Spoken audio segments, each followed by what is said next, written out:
let's talk a little bit about people you should sow into when it comes to you giving into somebody's ministry. Because one of the things that God has been dealing with me about is reciprocity.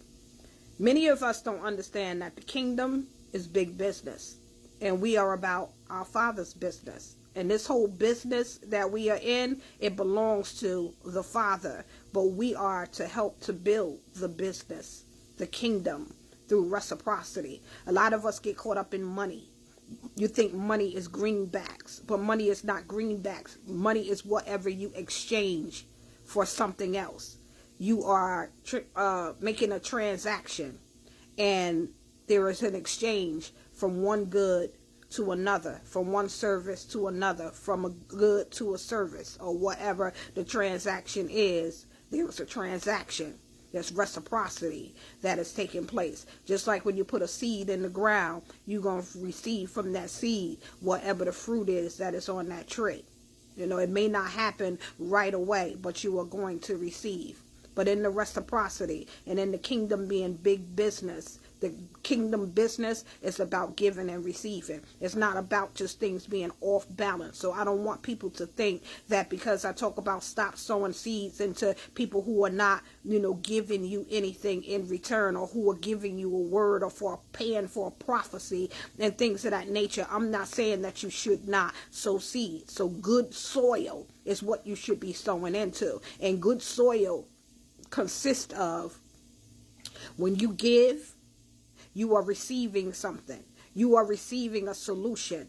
There is an answer to your question. There is a problem being solved. One of the things that God showed me about King Solomon, I'm quite sure he may have shared with many others of you as well. When people came to King Solomon, they didn't only come to King Solomon because he was a king. Even though in the Bible, whenever a person came to the king, they always brought a gift. But when people came to King Solomon, they brought him such wealthy amounts of gifts because they knew the value of what it was that he had. He had wisdom beyond measure. He was a problem solver. He answered prayers. He answered questions. He answered solutions.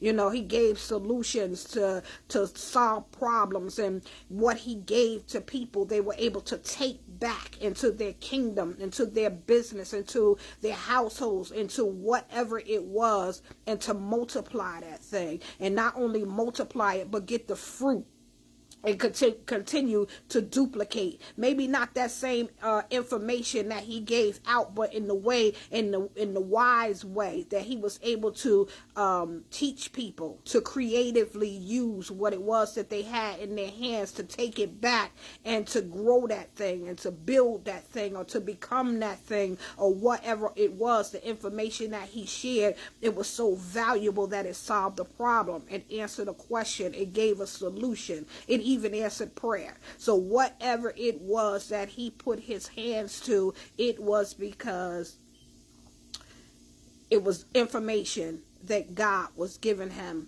through the prayer that he asked God for wisdom to lead the people.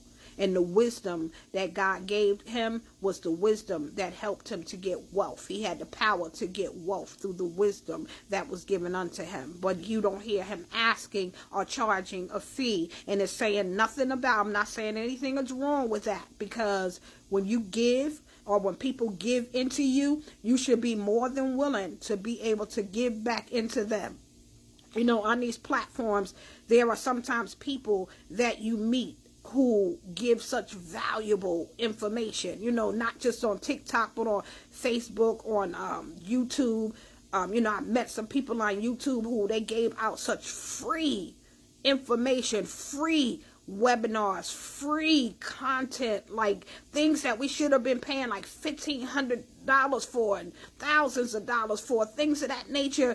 But they had people who would come onto the webinars and show up and minister in the spirit of excellence and talk about everything, and never ask you for a seed, but will ask you to sow into their program, to become a part of the program, so that you will learn about what it is that you need to learn to walk away with the skills to do whatever it is that you need to do to build the business, to become the person, to transition from out of the old into the new, to reinvent yourself, to do whatever it is that you need to do. And people won't do that. But people will go to people who give them a word for the day, and they have to come back tomorrow, and then they complain about sowing seeds into people and calling people false, instead of them investing in people who just gave you a whole 3-hour,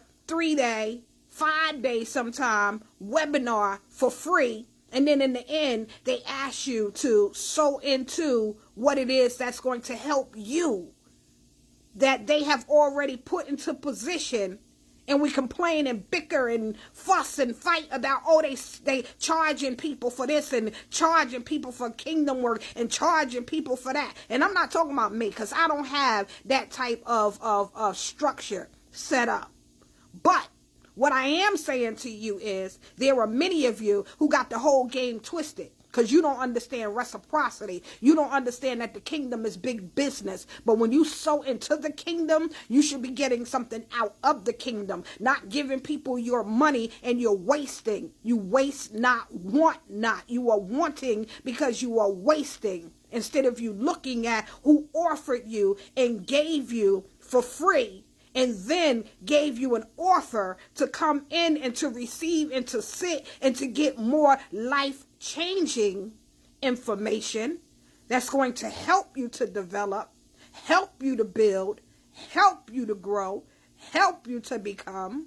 But you reject that because it's $29 a month, it's $59 a month, because they're a Christian, and you don't think the Christian should be charging for information that's going to change your life, that's going to help you, that's going to help you to transition, to become greater, to help you to scale to higher levels.